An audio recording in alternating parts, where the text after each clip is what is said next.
Alright, so today we are going to be starting another project here, and if you can guess based off the title, obviously, as well as the biome we are in, we are going to be doing some of the stupid projects now that there's really no reason to do whatsoever.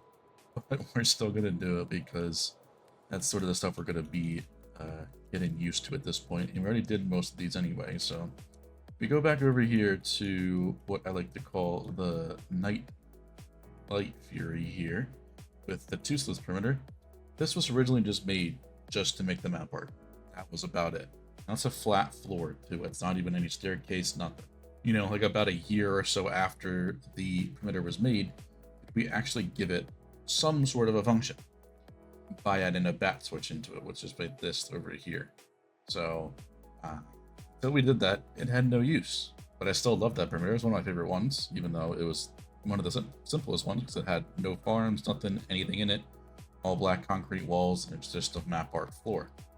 But yeah, so this one will have a use definitely because, you know, obviously there's going to be a farm in here, and one of the mobs that you probably wouldn't even think about farming, let alone the design we're going to be using, is very overkill.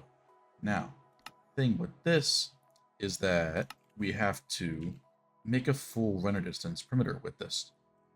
And that's because the parrots are passive mobs, and passive mobs have a completely different spawning algorithm than the hostile mobs. Normally, hostile mobs is 128 radius, sphere around you with this. With the passive mobs, however, the one key thing with them, or two actually, first, they don't despawn, which is a huge pain to do. So we had to go around and clear out a couple of things that we did with Strider, as well as in the Nether. It's the same thing in the overworld. So we'll go talk about that in a second.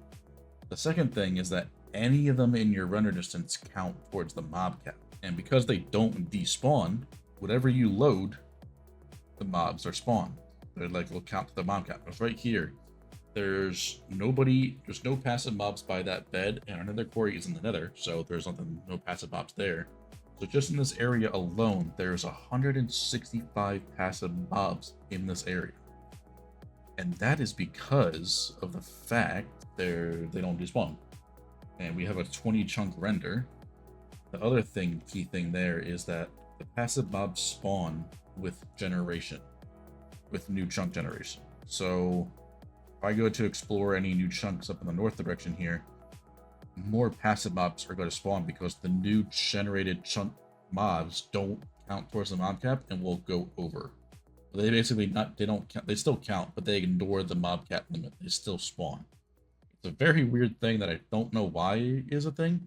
I get, the fact that they won't despawn. I just don't like the fact that they can go so far over because so much lag can be created from that.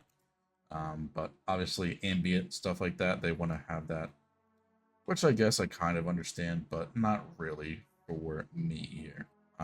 But yeah, this is a 3-wide trencher. You may have seen it before. Mainly they're used in quarries, but just because of the benefit of the smooth walls and everything like that the quarry will create when it's running.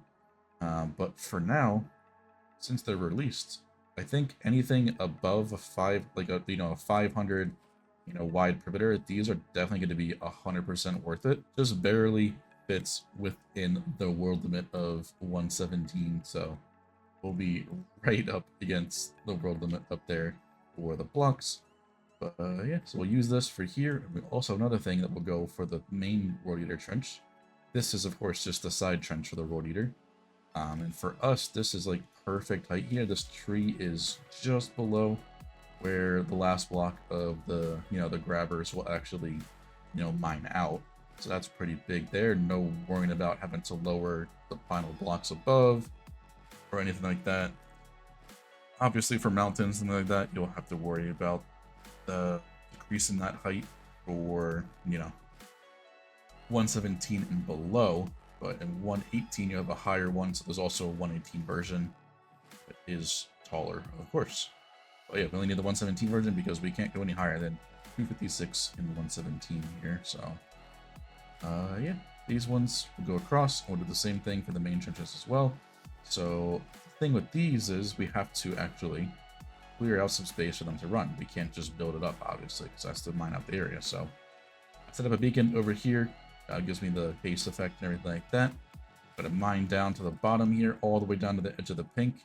But then we also have to mine out all a 3x2 area in front of this, and with the 12 wide trencher that we'll have as well, that'll be a 12x2 area that we'll have to mine out. So yeah, gotta mine it all the way down as far as we want to go, clearing out any liquids that are at that level. That way we can, of course, block it off and continue to mine.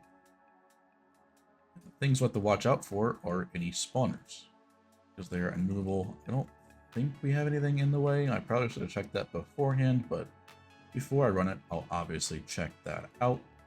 And it's a 530 some perimeter, I think, with the enclosure. 528 by 528 exactly. So yeah, pretty big area. Yeah, enough rambling though. I'm gonna get to work on this. So I'm gonna mine out the area first. I'll probably mine out the bottom as well. I'll worry about building this up. Alright, so I'm back and we got the second one built up here. I'm gonna have to be quick because I gotta still mine out a bunch of stuff and clear out everything, but yeah, we're gonna launch this one here, send this one up. Everything was verified, so hopefully it's all good. We're not gonna get any items over here until we move forward another time, and then after we move forward twice, we'll be fully going. I probably could have mined a couple blocks less, but I mean, it's not really that big of a deal. It's a pretty small hole for these 3 wide ones. The only one that would be a little bit more difficult, the space, would be that 12 wide, so I'll probably get to work over here on this one soon, because the first trencher should be out of the way. But yeah, these things are working good. I'm going to head over to this one over here, check on this, because I have been letting this one run while I started to build the other one up. So you can see a little bit more ahead of the other one for now. Started a little bit back by this tree here, so you can see that's how back it started. It's pretty good amount so far. I mean, obviously it's only been running for quite a little bit of time, that's for sure, compared to how long it's got to go all the way across. So yeah, these 3 wide trenches will be a little bit hard to see on the map, but you'll be able to get the, sense of scale once we get the other ones in. So yeah, I should be able to have enough space here to make the 12 wide one. That way I obviously made enough more clearance in the front of it. So I'll go this way, and then I'm going to do the same thing once we get all the way down there. I'm debating if I want to start the 12 wide over there now. I probably should. So that would make the most sense, but the 12 wide is going to be a lot longer to mine all the way across. I think it took me about, I want to say, close to a good hour to mine this one down the 500 blocks. But yeah, so that one's all done. Thus that I cleared out all of the different, water areas that would cause issues. You can see my little tunnels down here to go clear out some water or obsidian or things like that in the way. But yeah, as far as I can tell, I think we're all clear for any cobble forming. We don't gotta block off all the lava, stuff like that. They can just drip in. As long as no cobble generates, we will be chilling.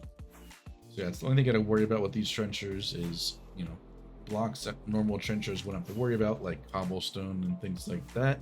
But it handles all the liquids for you, which is pretty big. And especially in the Nether, these things could be pretty valuable, provided you break the bedrock, like I said. But yeah, this looks like the second one, so we're gonna get some items over here on the first slot there, so only the items in there. Then the next one, we'll get some stuff. You'll see that they also will, I guess that's for gravity blocks? No. Yeah, looks like it. It's a gravel there just fell. Yep, there it is. That's what that's for. Okay. Didn't notice that the first time I made it, so. Oh, yeah. Also had a geode right when I started to mine here, so there's a little bit of stuff there, but it's not gonna matter. Those things don't stick to slime or anything like that. So I'm gonna worry about that. And these ones will just get broken, because I think there's another geode up here, yeah, that we gotta worry about. So yeah, I should start mining down here, because we're gonna need that. But yeah, these things are both running. Definitely all squared away for now, which is good. But I gotta start mining down here, get this thing ahead of everything and mine at the 500 blocks. But once I'll be back, we're probably working on the other 12 wide trenchers here, get those all running. Then that's all the prep work we gotta do. So obviously this is not, pick your poison. You're mining blocks down here.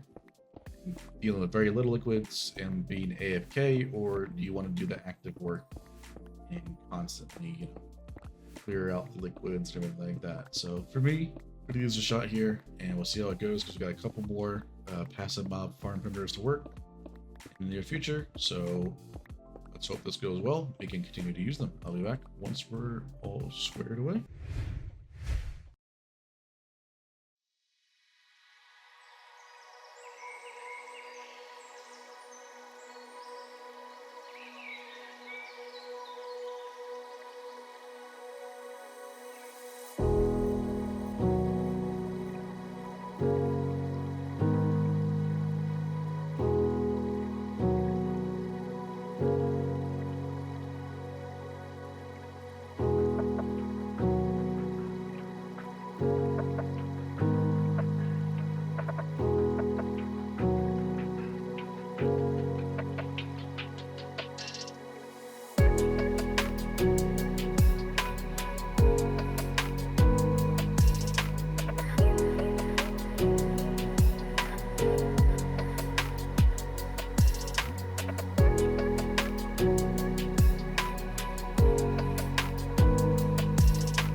These things are pretty sick. I'm not gonna lie to you. At the very end of the last one that I needed to do, the last 12 wide trench, and while that's been going, Rubik has been building the World Eater over here.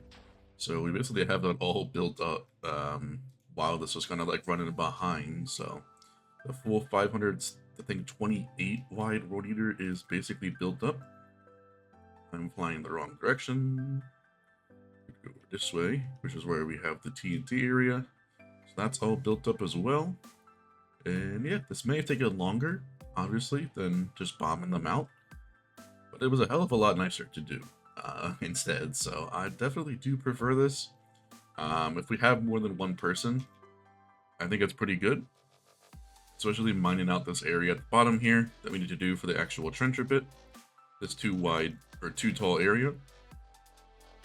The 3 wides, it's not bad at all to do by yourself. It'd honestly be more annoying to have multiple people unless you're on opposite ends. But yeah, overall, I definitely enjoyed this, and I gotta get to mining these logs back because that's the only annoying part when taking this stuff down, because you can't instant mine them, no matter with haste or nothing.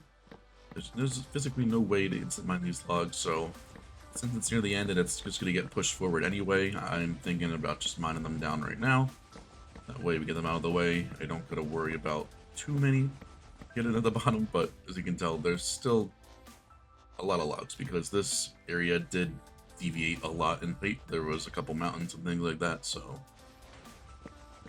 isn't the cleanest of things to clean up. I mean, you could always just TNT dupe this out, but I'm gonna keep the smooth walls.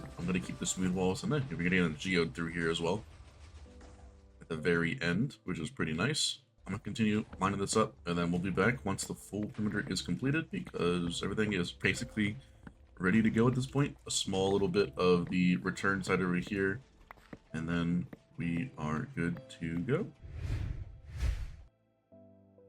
Alright, a bit more time has passed here, and over at the nether side of the Parrot, I built a couple of parrots, a little bit of area here, just because this is one of the areas where we're not going to be breaking the bedrock roof over for the nether side, because there is no nether perimeter for this one, which is very weird for us. So I spent a little bit of time decorating a couple of things with some parrots here, a little bit of jungle stuff with some trees, melons, and a bit of moss. The reason why I did the moss is because I can use carpets. I don't got to worry about breaking any bedrock to place blocks on the floor. It's still relatively flush here, very noticeable, very not noticeable difference to the most part. There's a little bit of glowstone and stuff under the floor here, so if you don't have any gamma override, you can still see it quite clearly. And on the right here, we have a small cannon by Illyrio. that will propel us roughly 1,000 blocks in a certain direction. These cannons, this cannon specifically, can only shoot west. So it's not like the big cannon we have in the center, which can shoot multi-directional. This one is designed to shoot one direction, which makes it building a lot easier. As you can tell, it's a very small cannon. I think I could probably build this if I wanted to speedrun it, probably in about 30 minutes, which is pretty big compared to the 3 hours it would take me to build the full one. As you can tell over there, for another project, I built another one right next to it, just because they're still quite a distance away from each other, but they're two projects that are kind of close together, so I wanted to have it like that. If I were to build 2 full cannons, this would take quite some time. But yeah, this one's same concept, everything Ender Pearl straight up with totem in the offhand, so we have a few of these stacks over there. But yeah, works like a charm. A lot faster than everything else to build, like I said, and faster to shoot as well, because it's less TNT to worry about. But yeah, if we head into the portal and go to the overworld side, we can see some massive progress inside of the perimeter here. Full farm is built up, and the decoration is sort of being worked on right now. We got our amazing grinder, Rubik, destroying this deco over here. It's about a third of the way up the second wall here, which is pretty crazy. Dude has been killing it lately. Todd and I did a lot of this farm down here. We had to place 20 shulker boxes of turtle eggs that are all doubled up there to limit the parrot spawning. So yeah, that was fun. These conveyors look really simple, but I can tell you they are kind of annoying to make, especially the bit down here. The farm looks very simple at first glance, but when you're trying to build it, it's not the easiest thing to do with all these observers pointing in different ways. So yeah, it gets kind of complicated pretty quickly. So I would never build this farm again, to say the least. Just if it wasn't even for the 20 shulker boxes of turtle eggs, that's a different question. There was about, I think, 14 shulker boxes of a jungle leaves, which isn't too bad to get whatsoever. Not terribly, but not fun either. But yeah, then we got the turtle eggs, of course. So yeah, that was fun. And you can tell down here, we have quite a bit of parrot heads. This is the armor stand you would attack. Once we get the full decoration filled up, I will show the farm off again. But then we also have ran the farm for one overnight session, and we got about 16 shulker boxes of feathers, which is probably more than we'll ever need anyways, so yeah, pretty nice. Synced up to a 400 game tick clock there. You can tell by the floor, I am absolutely in love with how this work looks, even with the farm taking up a good majority of it. But it's not missing too much. It's about one parrot here. That's really all it's missing. But that's this guy's beak, but overall, this thing looks absolutely amazing. So with all these passive mob farms we're going to be making, we need to make a sort of 530, which is a render distance for the most part for us, perimeter. So what that means is floor arts will look even better because it's 4 times the scale as other perimeters. So this one stretched to that will look absolutely amazing because there's so much more space for detail. These parrots, I'm still blown away by how they look, even in game, even from the map POV. You can easily tell that's a parrot. Quick glance there. So these walls, kind of designed by me. It's very simple, but it works quite well. Kind of fits the parrot theme. You look at it like a beak almost, kind of, sort of. I don't know. Diamonds always go well, so very happy with how those turned out, even with red and green. It's a lime color, actually, not dark green, but yeah, that's basically it. Farmed by FallenBreath, but this area looks absolutely amazing. One of my favorite perimeters right now, that's for sure. So yeah, we're gonna grind out the rest of this decoration here, get them all done. Item shadowing has been a huge lifesaver for this, especially the floors. As you can tell, there's some different blocks, and it would be really annoying to have to go back and forth. But item shadowing makes everything all easier. So yeah, get back to work. I'll be back once this area is fully done, so we can see the farm in action. Alright, so the full farm is completed. We got the shaders on here just to get it all in its glory. We got a bunch of parrots right here. This is just so I can sync everything to the clock and whatnot. You can see we have been running it for quite a while to get some tests and rates and whatnot. Yeah, this thing has turned out absolutely amazing. Have the wall decoration on here. You can see we got the red and green that you saw before. That does look a different color, but that is the black concrete in the middle there. Overall fits the parrot theme perfectly, and Rubik will tell you it was very annoying to make, but it does look really great and definitely worth it for sure. So yeah, everything's all here. Obviously this stuff's made out of slime because it was designed in 1.12, and at that time slime was transparent, but it was a solid block you could power through, so it didn't increase the height map. Obviously we're in 1.17 and any version above 1.13. And also removed pack spawn, and this is not as fast as it once was. Still very fast in terms of feathers. At roughly 1100 parrots per hour. I think it was 1115 or something along those lines that I tracked over a 8-hour time period. When I actually went to bed and whatnot, I tracked the spawn in here in this area, and it was roughly 1115, so 1115 parrots per hour.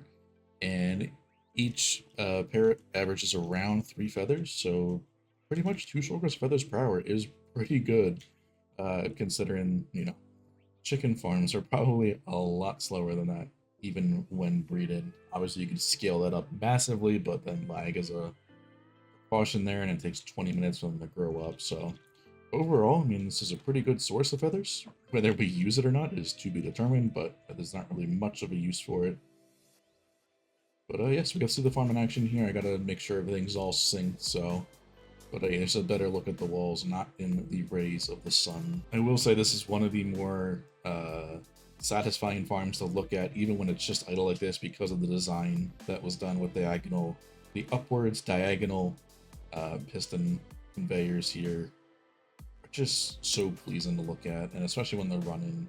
The amount of time it takes for the mob to get from this little bit here all the way up to here is very, very nice. Alright, so the clock should be all synced up now. Wait for one of the batches to spawn. So we got 8 of them. We should get around 8 of them here. And yeah, you basically just hit in every 400 game ticks, because the passive mob spawning is every 20 seconds, which breaks down to about 400 game ticks here.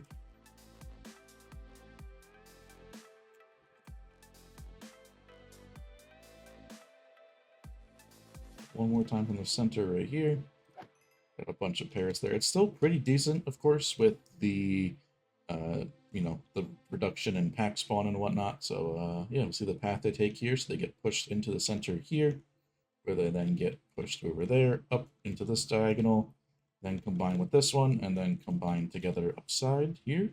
And then, boom, you got your timing right there. And so, yeah, I mean, sometimes you get, you know, like 5 and whatnot. Overall, still very, very decent, and definitely a lot more satisfying to see than a portal spam farm that I have seen on a couple other servers. Getting them all funneled into one spot here in the overworld, and it just makes every farm unique rather than just looking the same thing with update suppressed portals. So I did miss a pot there, so I don't have my guy on a carpet right now, but you can see him near 2,000, so I'll probably get 2,000, then I'll shut it off here, but I'm going to end the video off here. You can see it's not the worst thing on performance, even with my shaders. I mean, I do have a pretty good PC. The frames aren't too bad. No, it's still definitely playable. But yeah, got a couple players there. I'm going to just wait for the next cycle to go through.